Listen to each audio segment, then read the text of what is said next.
this one is what we're looking at today is two scriptures, Romans 3 and verse 20 and Romans 2 and verse 13. Let's read this. Romans 3 and verse 20, first one. Therefore, by the deeds of the law, there shall no flesh be justified in his sight. For by the law is the knowledge of sin. All right, then we're going to drop back to Romans 2 and verse 13, which seems to say the exact opposite. For not the hearers of the law are just before God, but the doers of the law shall be justified. Now, this seems like an absolute contradiction. This seems like Paul is talking out of both sides of his mouth. Now, in an earlier program, what we've gone through is that the Bible never contradicts itself. One of the first things you want to do when you study the Bible is just to realize, okay, as I pick this book up, I got to understand that the Bible does not contradict itself. And if you run into a contradiction like this that we just read, the problem is not with the Bible, the problem is with our understanding of the Bible. All right, and so what this seems to be saying here, it looks like on the surface, it looks like these two scriptures are saying, you know, first of all, it says no one is going to be justified by keeping the law, and then it turns around and almost seems to say only those who are keeping the law are going to be justified. Let's read it again. Romans 3 and verse 20, therefore, by the deeds of the law shall no flesh be justified in his sight, for by the law is the knowledge of sin. And then Romans 2 and verse 13, for not the hearers of the law are just before God, but the doers of the law shall be justified. Okay, so let's go into this and try to explain it here.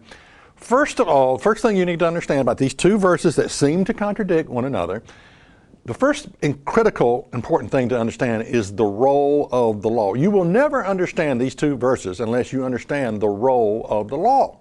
In other words, why God gave the law in the first place. Unless you understand this, you will never understand these two verses.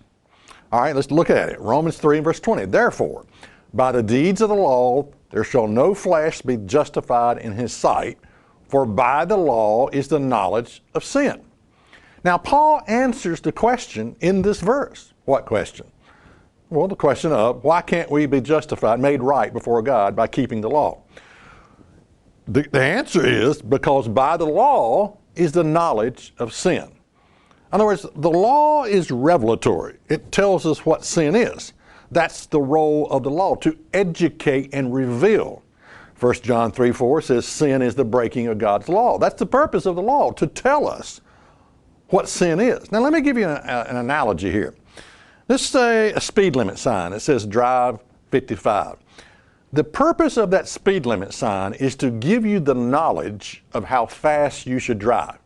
Now question, can it make you drive 55? Not really. That's not the role of the law. The role of that speed limit sign is just to tell you what the speed limit is. 55, what you should be driving. That's the role. The law is revelatory.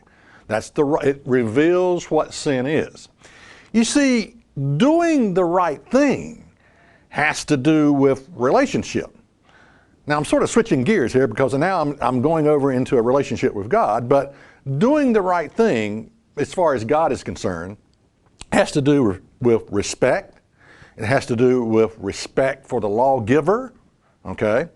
It has to do with the knowledge that this law is really for my own good, my own well-being. It's sort of like that speed limit sign, drive 55. Now, if you drive 110, you know, I mean, there's a big difference between hitting a tree at 110 and hitting a tree at 55. You know, well, both are bad, but at least, you know, the airbags may save you. But I'm just saying that, okay, the knowledge that the state has put up for me speed limit signs for my own good, the respect, appreciation for the lawgiver, you see.